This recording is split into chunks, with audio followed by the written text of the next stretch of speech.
ध्यायन्ति योगिनः कामदं मोक्षदं चैवोंकाराय नमो नमः अविनश्यन्तिगणोपप्रक्षालितसकलभूतलकलङ्काः मुनिपाशतीर्था सरस्वती हरितनोदृतम् अज्ञानतिमिरान्धानां ज्ञानाञ्जनशलाकया चक्षुरुन्मिलितं येन तस्मै श्रीगुरवे नमः परमगुरुभ्यो नमः परमप्राचार्यगुरुभ्यो नमः सकलकलसंध्वंसकं श्रेयसां परवर्तकं धर्मसम्बन्धकं भवजीवनः प्रतिबोधकारकम् इदं शास्त्रं श्रीकार्तिकेयप्रेक्षाणां अस्य ग्रंथकर्तारः श्री सर्वज्ञदेवाः तदुत्तरग्रंथकर्तारः श्री गणधरदेवाः तद्गणधरदेवाः तेषां वचनमनुसार श्रीमदाचार्यप्रवर श्री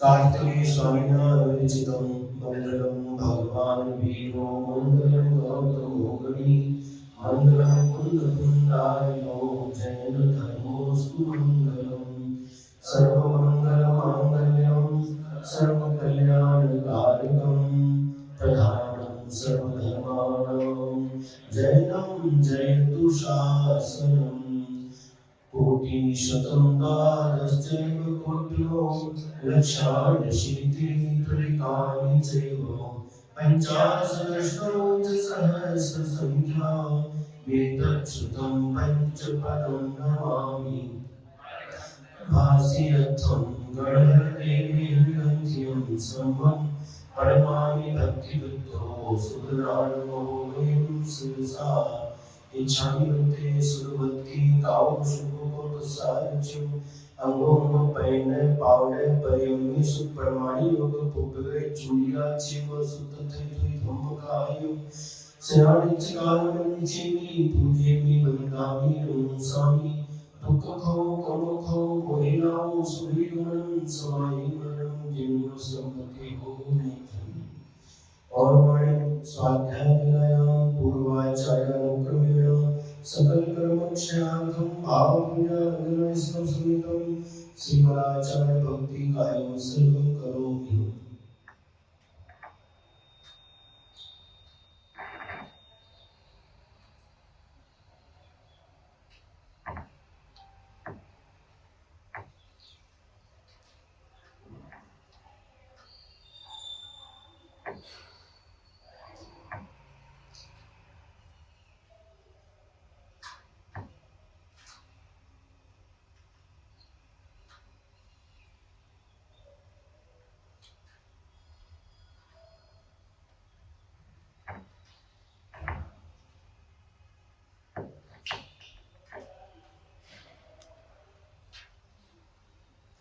श्रुतजलधिपारकेभ्यः सुकर्मतविभावना पटुमतेभ्यः सुचरिततपोनिधेभ्यो नमो गुरुभ्यो छत्तीसगुणसमग्रे पञ्चविराचारकरणसुन्दरसे शिस्तानुगः कुसुमे धर्मायेशया वन्दे गुरुभक्तिसंयमेन तरन्ति संसारसागरं घोरम् चिन्नन्ति अट्टकम्भं जम्बुर्मण्डपायन्ति हे नित्यं गतवन्तो मनिरता ध्यानादिहोत्र षट्कर्माभिरतास्तपोतनकला साधुक्रिया साधवः शीलप्रावरणागुणप्रहरणाश्चन्द्रार्कतेजोदिताः मोक्षद्वारकपाटपाटनभटाः क्रीडन्तु मां साधवः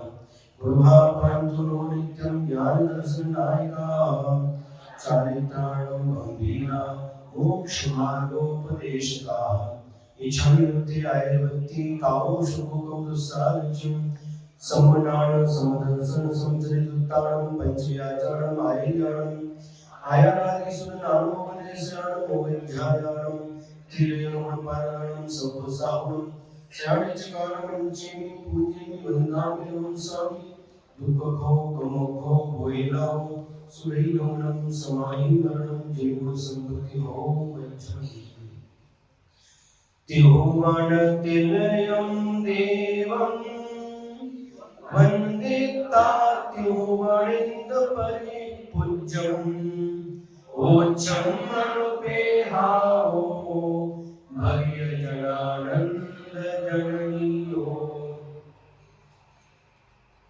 गाथा नंबर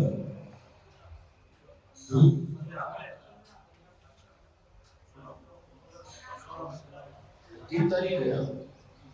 तारीख कितनी है? 15 हो गए। 16 नंबर गाथा।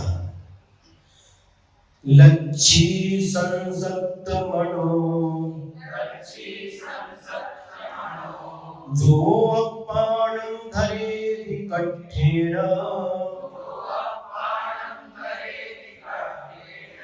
सुरायिदायियाणं कच्चं साहेरि मूढप्पा।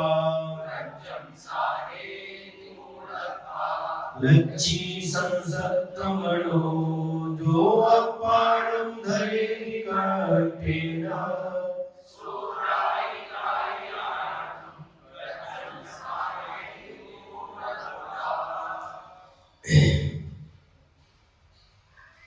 लच्छी संसक्त मनो जो अपाणं धरेति कट्ठेन। लक्ष्मी में जिसका मन आसक्त है ऐसा व्यक्ति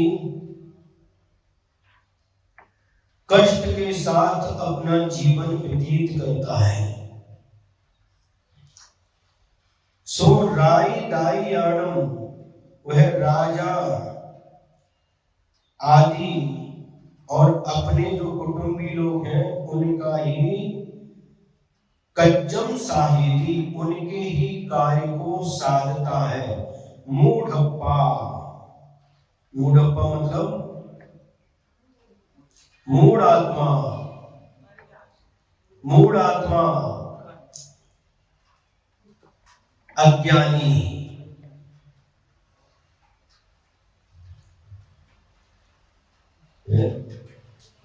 जिसका मन लक्ष्मी में आसक्त है, धन में आसक्त है, वह कष्ट के माध्यम से धन का उपार्जन करता है। दिन रात एक करके व्यापार, खेती अथवा नौकरी के माध्यम से धन का उपार्जन तो करता है। उस धन के उपार्जन में जो कष्ट होता है उसको सहन करता है, स्वयं कष्ट के साथ अपना जीवन व्यतीत करता है, लेकिन वह उस धन को राजा और अपने कुटुंबियों के कार्य को ही साधता है। या तो उसके मरण के बाद में राजा उस धन का मालिक हो जाता है या फिर कुटुंबी लोग उस धन का उपयोग करते हैं, वह स्वयं उस धन का उपयोग नहीं कर पाता।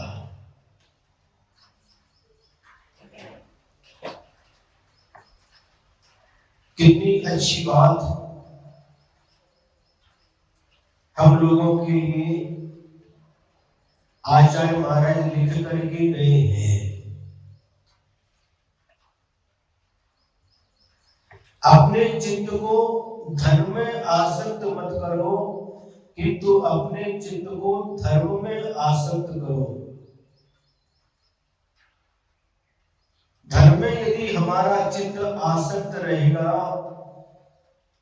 तो हमारा यह जीवन भी और आगामी जीवन भी, दोनों ही जीवन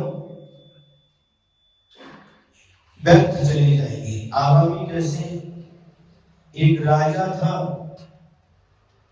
और धन में उसकी बहुत आसक्ति थी। आयु पूर्ण होने के बाद उसका मरण हो गया और मरण होकर के वह क्या काला काला सर्प बन गया, नाग बन करके उसने जन्म ले लिया। और कहां पर? अपने ही राजमहल में जहां पर धन संपदा थी उसी खजाने पर जाकर के बैठ गया, कुंडली मार करके। और जैसे ही जब उस धन की आवश्यकता पड़ी, उसका द्वार खोला तो अब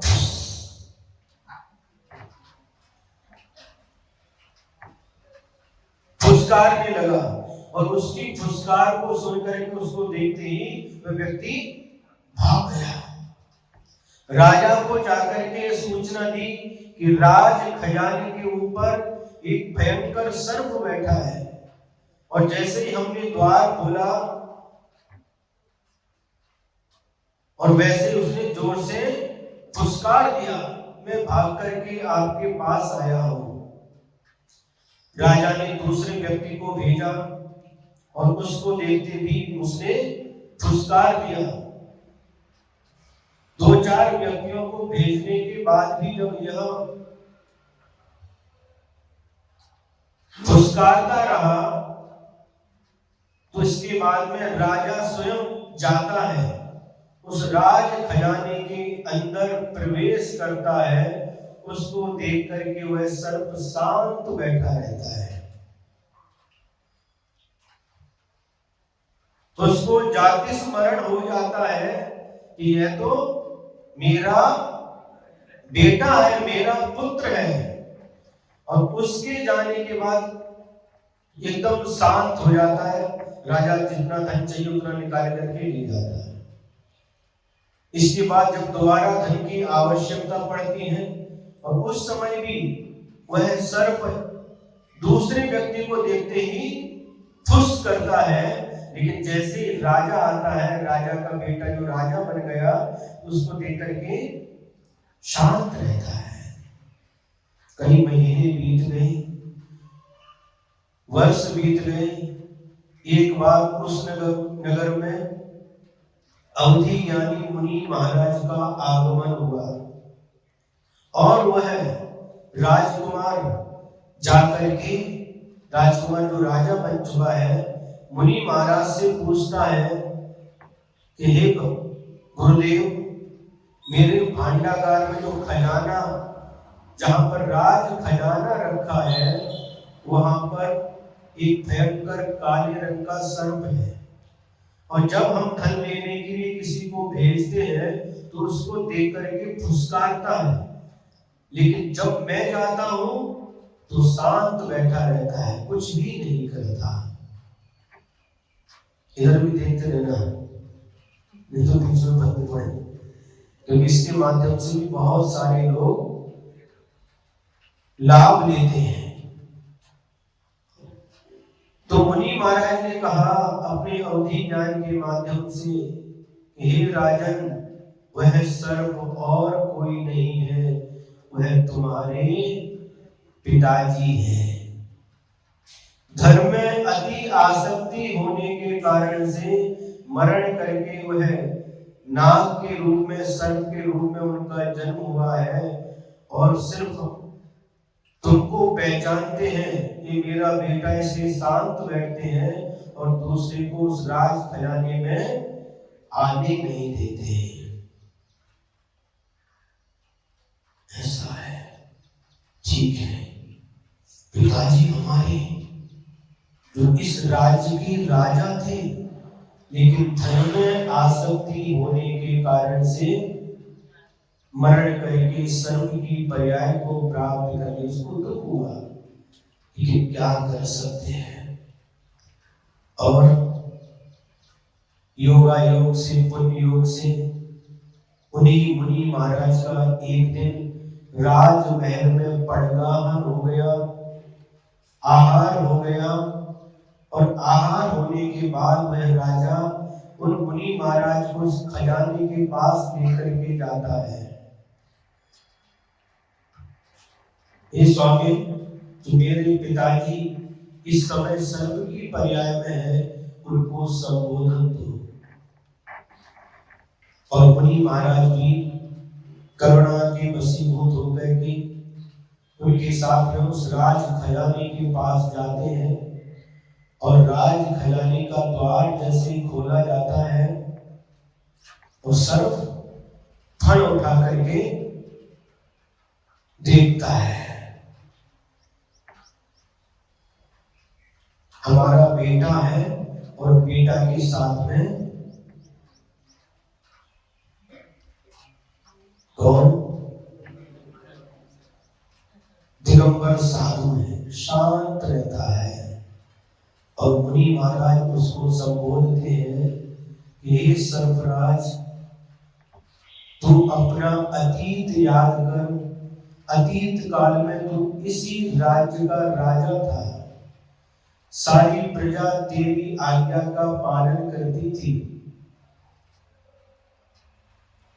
और धन में अति आसक्ति होने के कारण से तुम्हारी यह दुर्गति हुई है।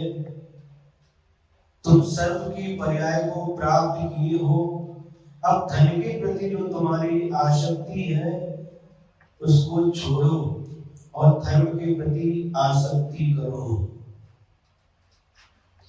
फण उठा करके वह सर्प मुनि महाराज की देशना को सुनता रहा और मुनि महाराज का इतना प्रभाव पड़ा कि उसके मन में जो धन के प्रति आसक्ति थी वह उसने छोड़ दी। मुनि महाराज ने कहा, यह धन नश्वर है, धन नाशवान है, यह कभी किसी का नहीं हुआ। जिसे आज तुम अपना कहते हो वह कल किसी और का था और कल किसी और का हो जाएगा। एक लक्ष्मी सदा किसी की नहीं रहती, किसी एक की बनकर के नहीं रहती। संबोधन के बाद में उसके ज्ञान चक्षु खुल जाते हैं। धन के प्रति जो आसक्ति का भाव था वह समाप्त हो जाता है और मुनि महाराज के उपदेश से वह भी व्रत नियम आदि ग्रहण कर लेता है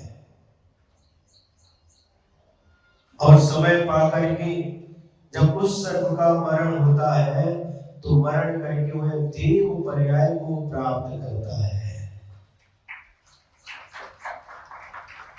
मनुष्य पर्याय, राजा की पर्याय और वहां से इस निकृष्ट पर्याय सर्प की पर्याय को प्राप्त किया। लेकिन धर्म के प्रति जब आसक्ति हो गई उस निकृष्ट पर्याय से उस उत्कृष्ट देव पर्याय को उसने प्राप्त कर लिया। इसलिए यहाँ पर कह रहे हैं कि जिसका मन धन में आसक्त रहता है ऐसा व्यक्ति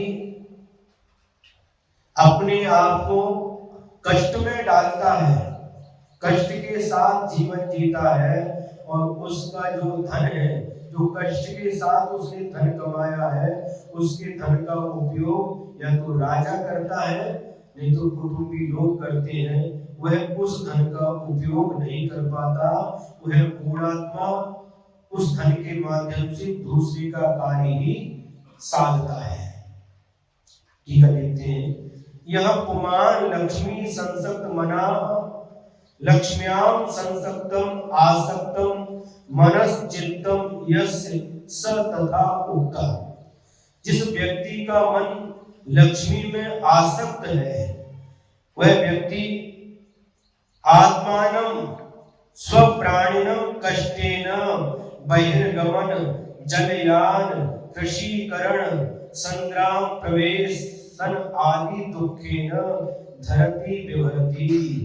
वह व्यक्ति अपने आप को कष्ट में डाल करके बहिर्गमन धन कमाने के लिए अपने घर को अपने गांव को छोड़ करके परदेश में गमन करता है। करता ही नहीं? क्यों? आप लोग जब पूना का कौन है? कौन है पूना का? कोई नहीं। कोई सांगली से आए, कोई फिलौड़ी से आए, फिलौड़ी से सांगली में आ गए, सांगली से पूना में आ गए हैं। कोई कोल्हापुर से आए हैं, कोई धाराशिव से आए हैं,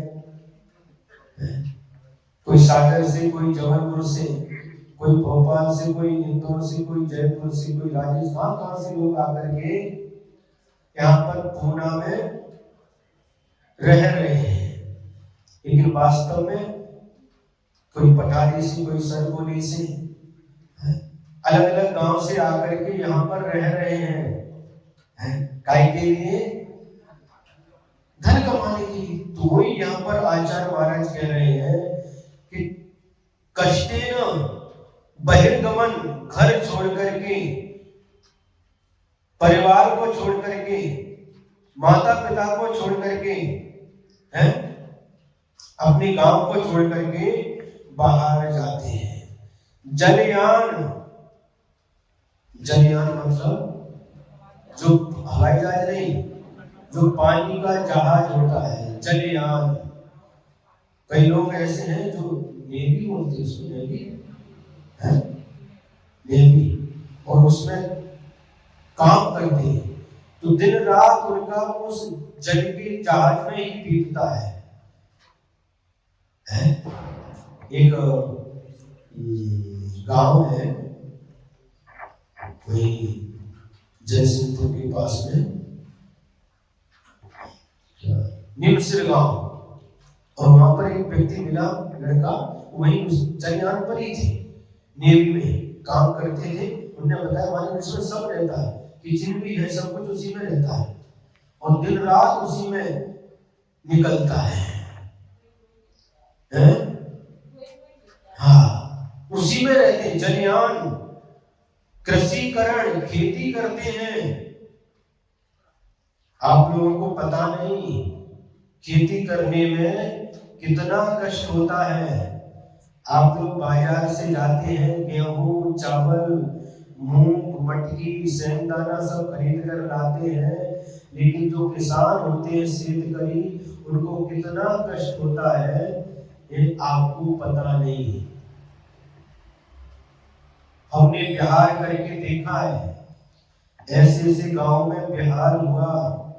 बेलगांव जिला में बड्डे बैल है, हिरे अमरोड़ी है, तिगड़ोली है, हलगा, बसवाड़, खम्मलगी है, मजगांव, ऐसे ऐसे गांव जहां पर खेती की प्रधानता है और वहां पर चावल की खेती होती है।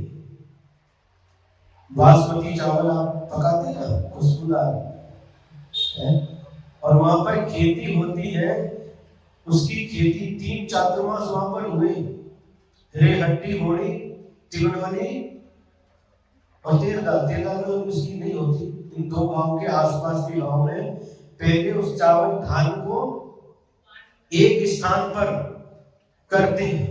जब उसका रोप तैयार हो जाता है तो पानी में, कीचड़ में, उसमें पानी भरा रहता है, इतना इतना पानी में पैर डाल करके एक एक रोप लगाते हैं। महिलाएं भी इतना कष्ट करती, हमने देखा, रोप लगाते हैं। पति भी, पत्नी भी और बच्चे भी। पानी बरस रहा है, उस पोता को ऐसा करके डाल लिया, रोप लगाते हैं।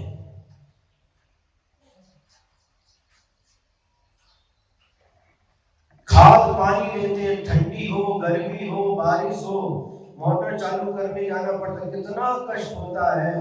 घर में गाय भैंस है, उनकी गवत लाना पड़ता है सुबह उठ करके। किसान का जीवन कितना कष्टमय रहता है, लेकिन फिर भी वह खुश रहता है। आप लोगों को पता नहीं, क्योंकि आप लोग व्यापारी हैं या तो जॉब वाले हैं। ये जो किसान होता है उसके कष्ट को हमने देखा है, कितना कष्ट करना पड़ता, तब कहीं धन की प्राप्ति होती है।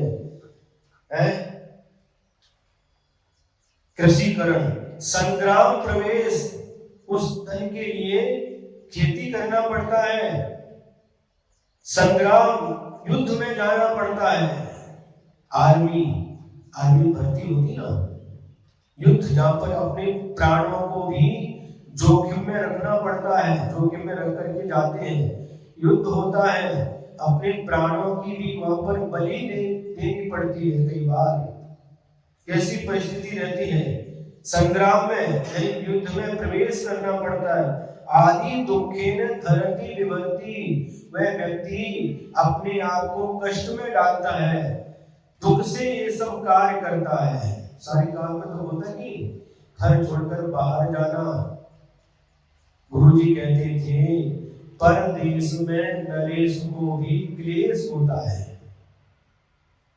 परदेश में, अपना देश छोड़ करके दूसरे देश में जाओ, नरेश माने राजा को भी वहां पर क्लेश होता है। अपना देश छोड़ करके, अपना घर छोड़ करके, गांव छोड़ करके, और तो और अपना भारत देश छोड़ करके अमेरिका आदि राज्यों में रहते हैं, कष्ट का अनुभव करते हैं, जलयान से यात्रा करते हैं, खेती करते हैं, संग्राम में प्रवेश करते हैं। इस प्रकार नाना प्रकार के दुखों से जीवन व्यतीत करता है। सब मूढ़ात्मा अज्ञानी जीव, वह मूढ़ आत्मा अज्ञानी जीव साध्यति निष्पाद्यति, साधता है, निष्पादित करता है। किम, क्या, कार्यम, कर्तव्य, कार्य को, कर्तव्य, केशाम, किसके कार्य को साधता है, राजदाय आदि नाम, राज्ञाम, भूपति नाम, गोत्री नाम च, राजा और गोत्र, अपने गोत्र में उत्पन्न हुए कुटुंबी लोग, इनके कार्य को ही साधता है। लेकिन उस धन का स्वयं उपयोग नहीं कर पाता। गाथा नंबर 17 और 18 ये दोनों एक साथ दिए। जो बड्डार दिलक्षिम बहुविह बुद्धि नियति पेदि,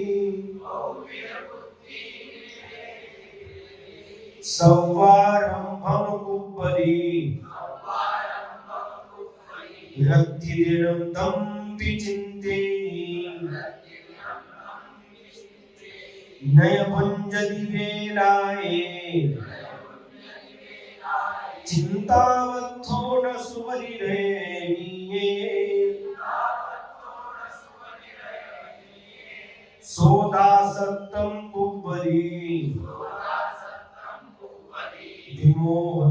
विमोहितो लज्जितरुणीये, जो बड्डार दिलक्षिम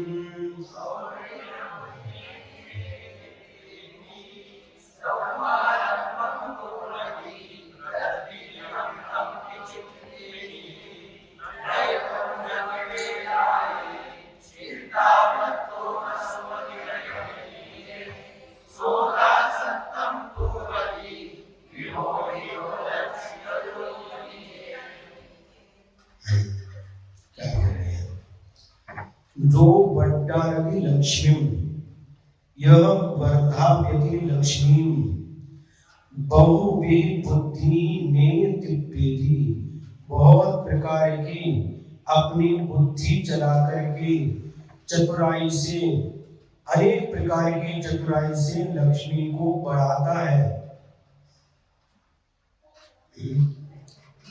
कैसे बढ़ाता है? अनेक प्रकार की चतुराई से। समझ में आ रहा है?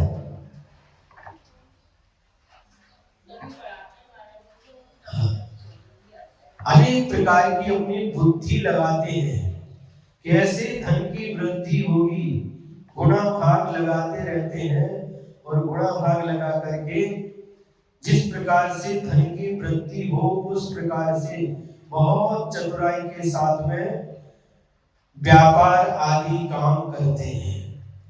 कहां से माल खरीदेंगे, कहां से सस्ता मिलेगा और कहां पर महंगा बिकेगा, संग्रह भी करते हैं धान्य का।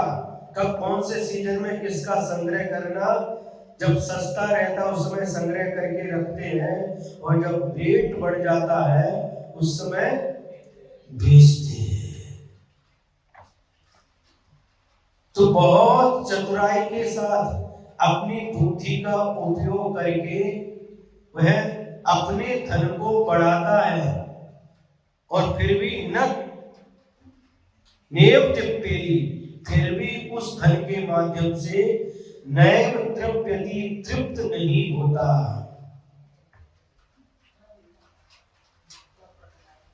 अजून पाइजे, अजून पाइजे, अजून पाइजे, ऐसे करते करते उसकी तृष्णा नित्य प्रतिदिन बढ़ती ही रहती है, तृप्त नहीं होता।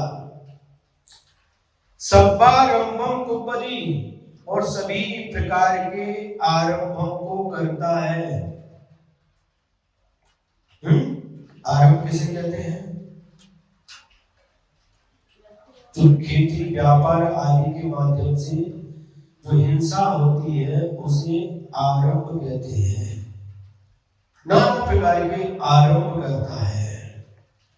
रात्रि दिनम, रात दिन एक करके तब अपनी चिंत्यति, तब भी चिंते, रात दिन उसी की चिंता करता रहता है कि हमारा धन किस प्रकार से बढ़ेगा, किस प्रकार से बढ़ेगा। सब चतुराई करते हैं, व्यापारी भी, किसान भी और जॉब करने वाले भी।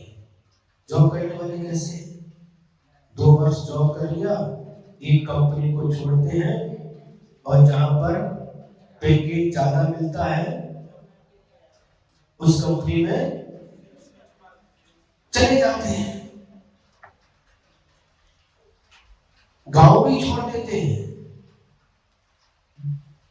पुणे में कम है, चलो कहां, बॉम्बे, हैदराबाद, बेंगलोर, ये सब चतुराई से काम करते रहते हैं धन की वृद्धि के लिए। और व्यापारी भी तो आपको बता दिया कब खरीदना, कहां से खरीदना, कहां पर बेचना, ये सब अपनी चतुराई से रात दिन उसी की चिंता करते रहते हैं। और नय भुंजनी वेलाए चिंतावस्तः, चिंता के कारण से समय पर भोजन नहीं करते हैं।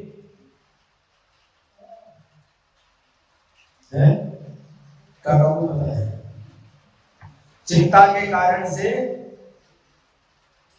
जो भोजन का समय है उस समय भोजन नहीं करते।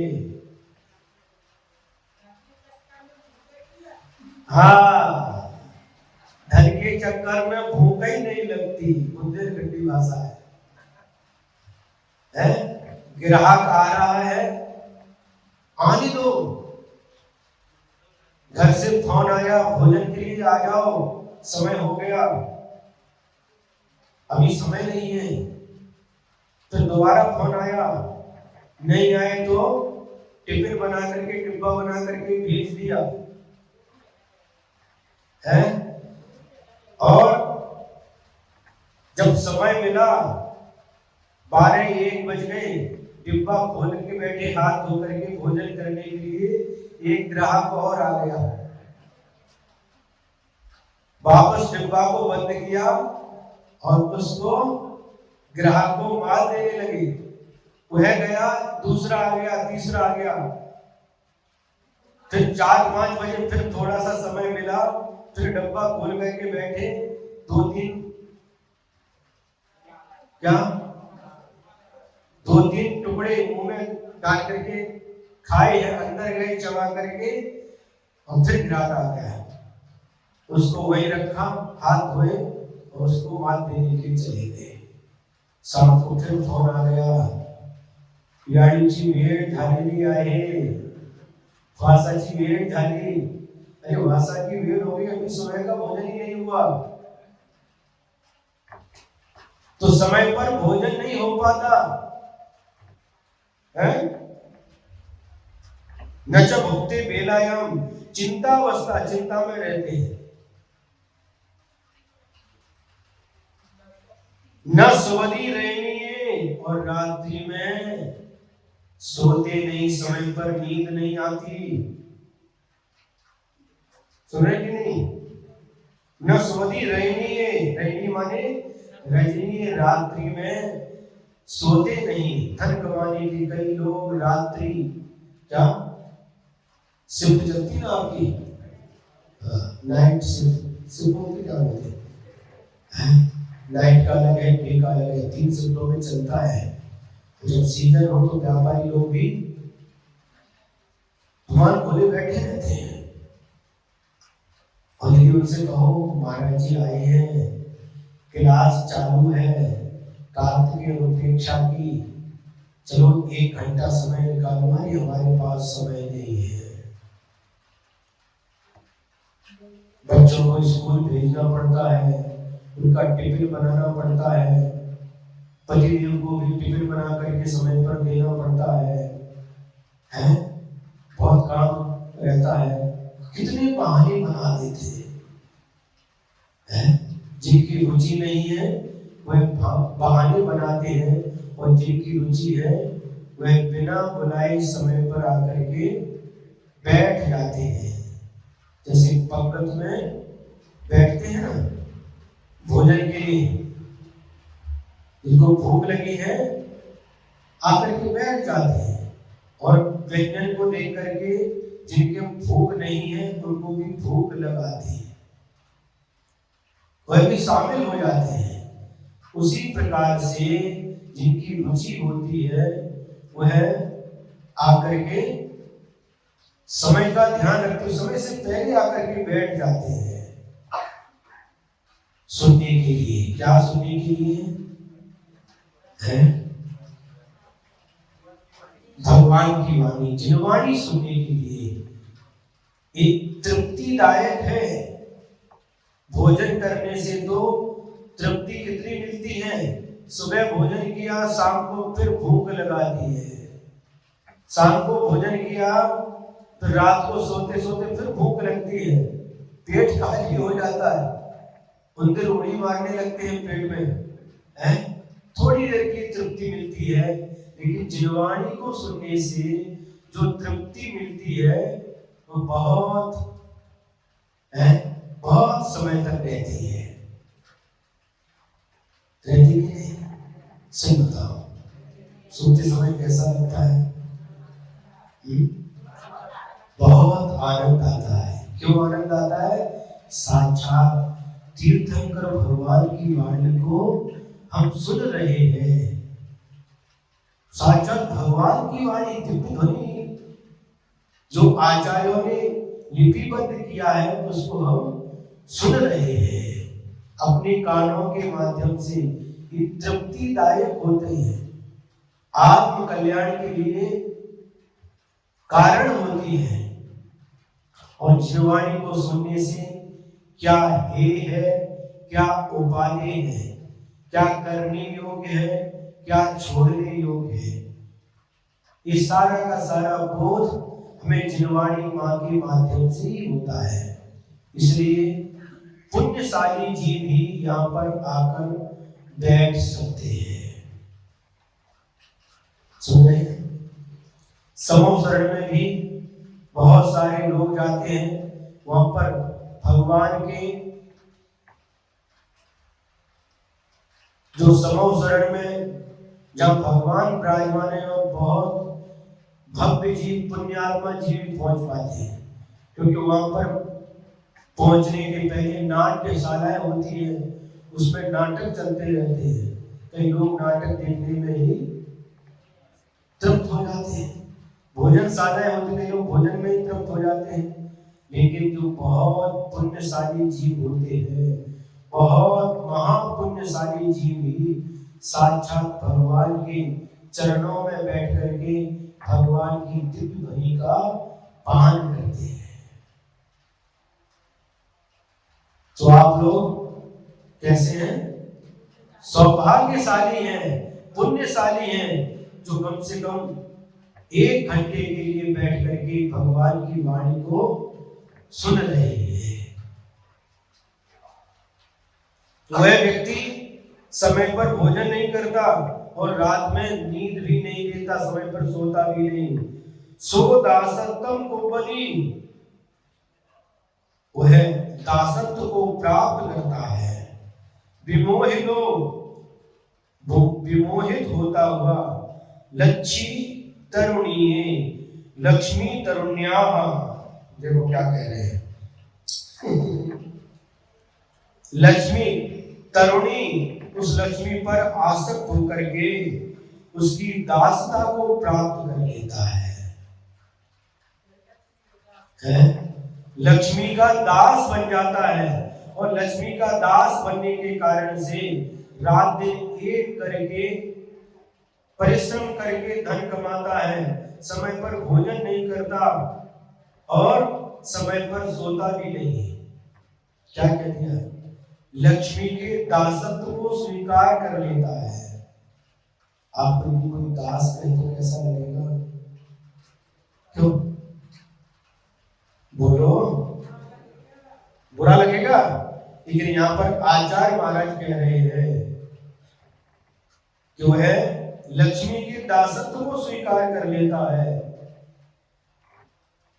यह वर्धाप्यति लक्ष्मी बहुविध बुद्धि भी नैव तृप्यति।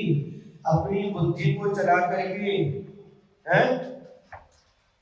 सर्वारंभम कुरते रात्रि दिनम तमपि चिंत्यति न च भुक्ते वेलायाम चिंतावस्था न सपिति रजन्याम सदासत्वम कुरते विमोहित लक्ष्मी तरुण्याः। टीका देखते हैं। यह पुमान वर्धाप्यति वृद्धिं नयति। धन को बढ़ाता है, धन की वृद्धि करता है। काम किसकी? लक्ष्मी धन धान्य संपदा, धन धान्य आदि संपदा की वृद्धि करता है। काभी किसके द्वारा? बहुविध बुद्धि भी, अनेक प्रकार मत भी, अनेक प्रकार से अपनी बुद्धि को चला करके चतुराई से नैव तृप्यति लक्ष्म्याः तृप्तिम संतोषम न याति। फिर भी धन को बढ़ाने के बाद भी कभी उसके माध्यम से तृप्ति यानी संतोष को प्राप्त नहीं होता। दाम बिना निर्धन दुखी तृष्णावश धनवान। जिसके पास धन नहीं है वह निर्धनता के कारण से दुखी है, और जब धन मिल गया धनवान सुखी हो जाएगा नहीं। तृष्णावश धनवान, तृष्णा के कारण से वह धनवान भी दुखी रहता है। और चाहिए, और बढ़ाना है, और बढ़ाना है। तो राजेश के और बढ़ाना है, और बढ़ाना है। उससे तृप्ति नहीं होती। तृष्णा नागिन ज्यों ज्यों डंके लहर जहर की आगे। तृष्णा और बढ़ती जाती है। पहले कुछ नहीं था, लखपति बन जाऊं तो अच्छा है। जो लखपति बन गए, लाख रुपए मिल गए, संतोष होना चाहिए। अब 1.25 लाख बन जाए तो और अच्छा है। एक सामने बैठे ना काका जी, अमरावती में हम गए थे 2013 में। 13 में भी गए, 14 में भी गए, 3 महीने थे। तब से इनका परिचय है। इनका सरनेम है अर्नाव 1.25 लाख की। वो महाराष्ट्र में विचित्र विचित्र प्रकार के अर्नाव है। जब से महाराष्ट्र में आए अलग अलग प्रकार के अर्नाव सुनने को मिलते हैं। नांदेड़ के पास एक लोहो गांव था, वहां पर एक सरनेम क्या है? पोट दुखे। पोट दुखे, पेट दुखता है, इस सरनेम। भाजी भाकरे, कैसे कैसे सरनेम यहाँ पर है? देव मारे, वाघ मारे, क्या क्या सरनेम है? बहुत विचित्र है।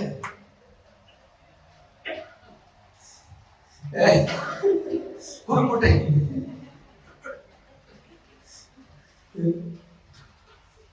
बहुत विचित्र विचित्र सरनेम है। ये 1.25 लाख के सर उस समय जॉब करते थे, केमिस्ट्री के टीचर थे शायद, प्रोफेसर। केमिस्ट्री की है अमरावती में, तब से ये जुड़े हैं और यहाँ पर आए, अभी यहाँ पर रहते हैं। प्रतिमाएं भी है ना, कितनी 9वीं प्रतिमा का पालन करते हैं।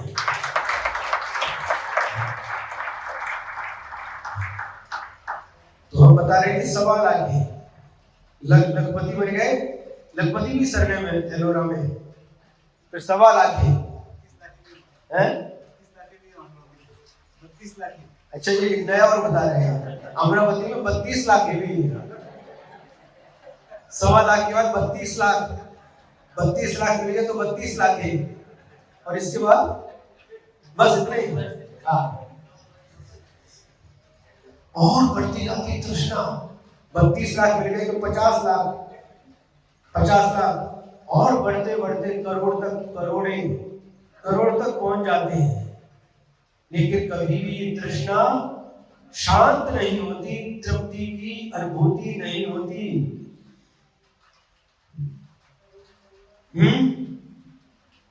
सर्वारंभम असि मसी कृषि वाणिज्य आदि समस्त व्यापारम कुरुते करोति रात्रि दिनम अहोरात्रम। असि तलवार आदि से जो होता है, मसी लेखन कार्य, कृषि तो आप जानते ही हैं, वाणिज्य यानी व्यापार आदि नाना प्रकार के कार्य करता है। रात्रि दिनम, रात दिन काम करता है।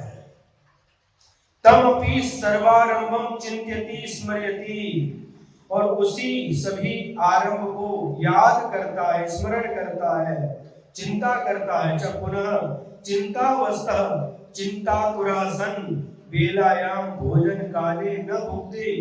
इसी चिंता में रहने के कारण से भोजन के समय भोजन नहीं करता। न बलवते रजन्याम रात्रौ न सोप्यते न निद्राम विदधाति, और रात्रि में समय पर सोता भी नहीं। सपुमान विमोहित मूढ़त्वं गतः सन् करोति विदधाति, वह व्यक्ति मूढ़ होते हुए उसकी बुद्धि मोहित हो जाती है। वह इस प्रकार से बुद्धि मोहित होने के बाद वह क्या करता है? किम दासत्वम किम करत्वम, दासत्व को प्राप्त हो जाता है।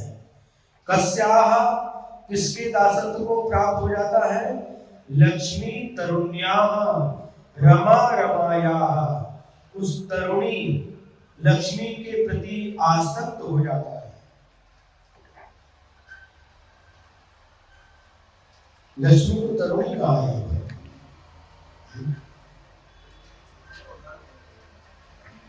हाँ, इसी प्रकार जो मनुष्य लक्ष्मी के संचय में ही दिन रात लगा रहता है, उसके लिए अच्छे बुरे सभी काम करता है, उसकी चिंता के कारण न समय पर खाता है न समय पर सोता है, वह लक्ष्मी का दास, उसके भाग में लक्ष्मी की दासता ही लिखी है।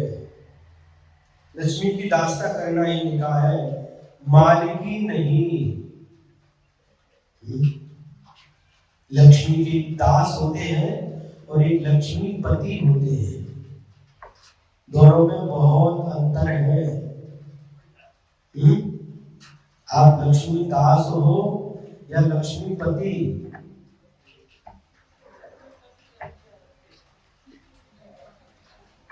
बताओ।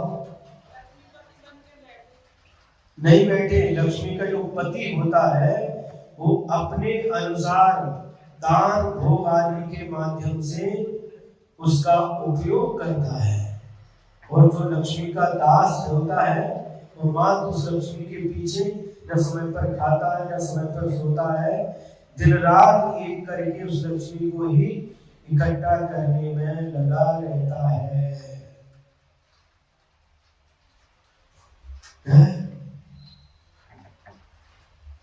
झाबुरी काका ने अपनी जीवन की घटना सुनाई थी, जब उस्मानाबाद जो धारा सिंह कहलाता है, ये मंदिर नहीं जाते थे, और उस समय धारा सिंह में आर्य नंदी नाम के महाराज जी आए थे, ना? जो हाँ। और महाराज जी उस मंदिर के आंगन में बैठे और ये दुकान से ग्राहक कोई बुलाने आया, कोई ग्राहक आया था और वहीं से हाथ जोड़ करके जाने वाले थे और महाराज जी ने इशारा करके बुला लिया और बुला लिया तो उधर ग्राहक को महाराज जी बुला रहे थे। इन्होंने क्या किया, गए अंदर जाकर के महाराज ग्राहक आया बाद में आते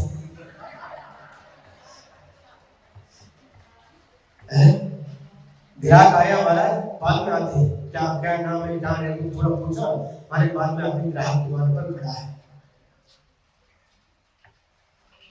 सही बात है, हम बोले नहीं, आपने मुख्तलिफ में सुनाया था 10 साल हो गए हैं। हाँ और मन में सोचा नहीं काफी दुकान पे ग्राहक खड़ा हो, कहाँ महाराज जी, हमारे किसी कुछ बोल नहीं सकते। मन में क्या है, ग्राहक, क्योंकि ग्राहक के माध्यम से धन की वृद्धि होने वाली है।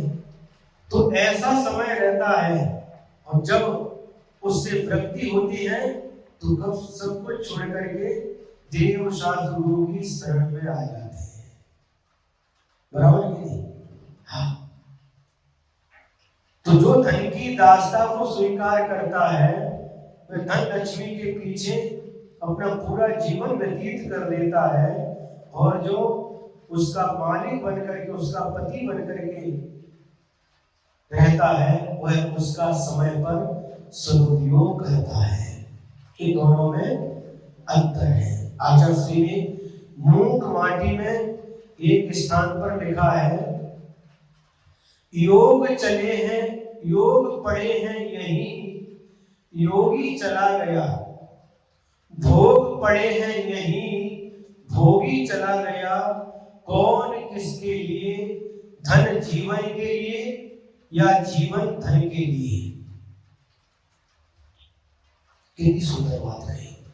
भोग पड़े हैं यही, जो भोग सामग्री इकट्ठी की थी, धन दौलत और पंचेंद्रिय के विषय यहीं पर पड़े हैं, भोग पड़े हैं यही, भोगी चला गया और उसका जो मालिक था भोगने वाला वह चला गया, मरण को प्राप्त हो गया। कौन किसके लिए, धन जीवन के लिए या जीवन धन के लिए। दो प्रश्न हैं, धन जीवन के लिए या जीवन धन के लिए। नहीं समझ में आया, उत्तर दो फिर। धन जीवन के लिए, जो जीवन जीने के लिए धन की आवश्यकता होती है, तो जीवन के लिए जो धन कमाता है, परिवार के भरण पोषण की फिक्र करके वह धन कमाता तो धन का मालिक समझा जाता है। लेकिन जो जीवन धन के लिए अपने जीवन को धन के लिए गवा देता है, वह व्यक्ति उस धन का दास कहलाता है। समझ आ रहा है? किसी ने लिखा है, दाता इतना दीजिए जामे कुटुंब समाए, मैं भी भूखा ना रहूं, साधु न भूखा जाए। बहुत संतोष की भावना इसमें व्यक्त की है। बस हे भगवान मुझे इतना ही चाहिए, जामे कुटुंब समाए, जो हमारे आश्रित पत्नी बच्चे भाई आदि हैं, उनकी आवश्यकताओं की पूर्ति होती रहे और मैं भी भूखा ना रहूं, मेरे परिवार का कोई सदस्य और मैं भी भूखा ना रहूं, और साधु न भूखा जाए, और कोई मेरे द्वार पर भूखा आ जाए तो हमारे द्वार से भूखा न जाए, उसको भी मैं भरपेट भोजन दे सकूं। कितनी पवित्र भावना है। ऐसी भावना से जो धन को इकट्ठा करते हैं वे धन के पति कहलाते हैं, और जो हाय तो सिर्फ इकट्ठा करते रहते हैं, वे धन के दास कहलाते। अंतर समझ में आ गया? अनित्य भावना की अंतिम गाथा 19वीं नंबर की गाथा हुआ करती है। 19वीं ना, नहीं 19 2 में नाम हो रहे। जो वर्तमान लक्ष्यम अनवर्यम देहि धम्म कज्जेषु सो पंडिये ध्रुवरी तस्वी सहला हवे लच्छी।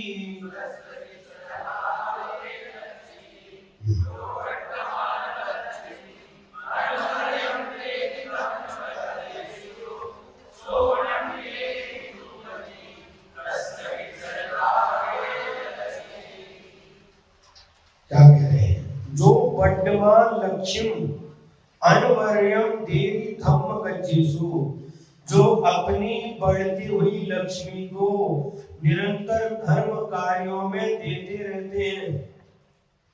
सब पंडित ही स्तूयते, पंडित लोग विद्वान लोग भी उनकी प्रशंसा करते हैं। सो पंडित ध्रुवरी तस्वी सहला हवे लच्छी, और उसी व्यक्ति की लक्ष्मी सफल होती है।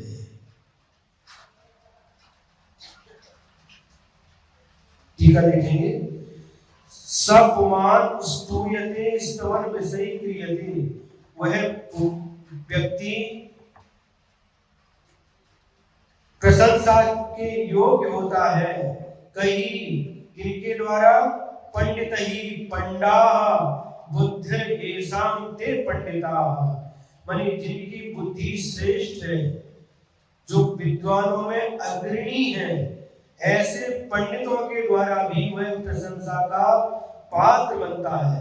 तही विद्वज्जनैः अपि पुनः, और फिर तस्य पुंसः लक्ष्मी सफला सार्थका भवेत् जायेत्, उसी व्यक्ति की लक्ष्मी सफल होती है, सार्थक होती है। तस्य कस्य, किसकी लक्ष्मी सार्थक होती है? यह माने जो अनवरतम निरंतर देवी ददाती प्रेक्षति, देता रहता है, निरंतर देता रहता है। काम किसको? वर्धमान लक्ष्मी। कैसी लक्ष्मी को देता है? वर्धमान लक्ष्मी, उदीयमान रमाम, बढ़ती हुई लक्ष्मी को देता रहता है। केशु, किनके लिए देता है? धर्म कार्येषु धर्मस्य पुण्यस्य, उसी की लक्ष्मी सार्थक होती है। वह जो धर्म कार्यों में, धर्म से पुण्य से कार्याणि, पुण्य कार्यों में प्रासाद, प्रतिमा, जिन मंदिर, जिनेंद्र भगवान की प्रतिमा, प्रतिष्ठा, भगवान की प्रतिष्ठा, यात्रा, तीर्थ यात्रा और चतुर्विध दान, आहार दान, औषधि दान, ज्ञान दान, अभय दान, करुणा दान आदि में अपनी लक्ष्मी का सदुपयोग करता रहता है। उसी की लक्ष्मी सफल होती है। कहाँ का देना चाहिए? देखिए, सुन रहे हैं? कहाँ कहाँ पर लक्ष्मी का सदुपयोग करना चाहिए, ये यहाँ पर बताया जा रहा है।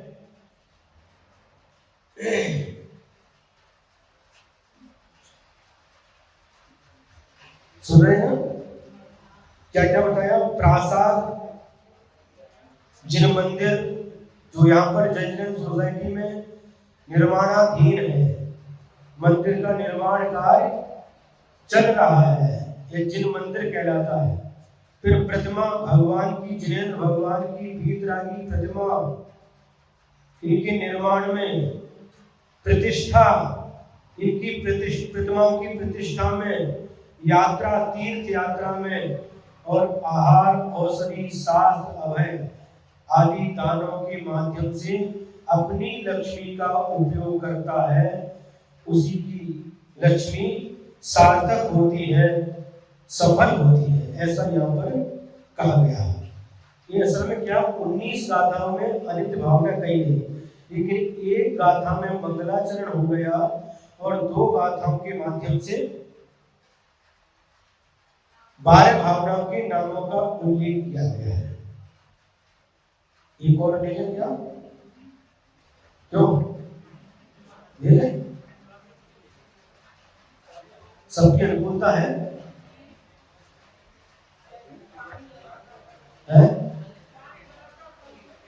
आप मत बोलो, आप जो लोग वाले उनको बोलने दो। क्यों लेना कि बंद करना है? आपको तो नहीं लेंगे क्योंकि 9:15 तक का टाइम था अपना।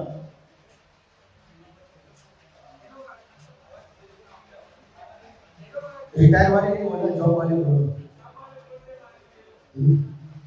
आज विषय ज्यादा, आज उसका विस्तार ज्यादा हो गया है, तो 5 गाथाओं का टारगेट है हमारा। क्या हो गया?